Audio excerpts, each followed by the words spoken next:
Hello hi welcome back to our channel Swathi blogs. ఈరోజు మన ఛానల్లో కన్నయ్య గుండు ఫంక్షన్ చూసేయండి.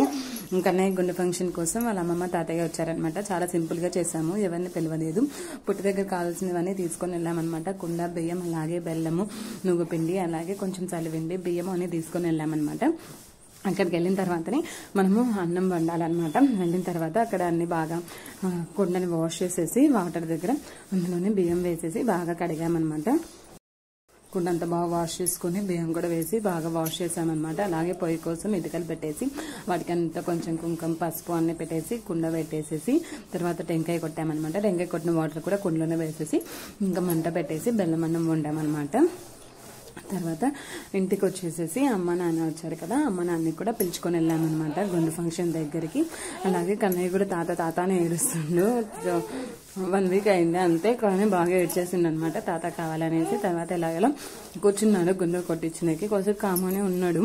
అవన్నీ కొబ్బరికాయ, బియ్యం అన్ని పెట్టేంత వరకు కాముగానే ఉన్నాడు. మరి ఎందుకు వేడికో అట్లీస్ట్ 3 hours ఇచ్చిందనమాట గుండు కొట్టించుకోనికి. ఎవరైనా మామ వరుస అయ్యే వాళ్ళు ఉంటారు కదా, వాళ్ళు వచ్చేసేసి అమ్మ తెచ్చింది కదా కొబ్బరికాయ వచ్చేసేసి 3 కత్తులు తీసేయాలన్నమాట. తర్వాత గుండు కొట్టించుకోనికి చాలా ఏడ్చిండు. వద్దు అని ఎలాగోలో అట్లీస్ట్ 3 hours పట్టిందనమాట. చిన్నోడు కూడా వేడికి ఎండకి ఉండలేకపోయాడు అనమాట. అసలు ఎలాగలో అది చెప్పి అసలు ఏం చెప్పినా వినలేదనమాట.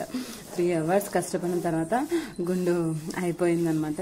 అందుకే పిల్లలకి కొంచెం తెలియనప్పుడే తెలిస్తే కొంచెం మంచిదనమాట. వాళ్ళు కూడా ఏడ్చారు. పాపం కన్నయ్య అయితే చాలా ఏడ్చిండు అనమాట. Thank you for watching. Music add చేస్తాను, వాచ్ చేసేయండి.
వీడియో కానీ నచ్చితే నా ఛానల్ని లైక్ చేసి, షేర్ చేసి, సబ్స్క్రైబ్ చేయండి.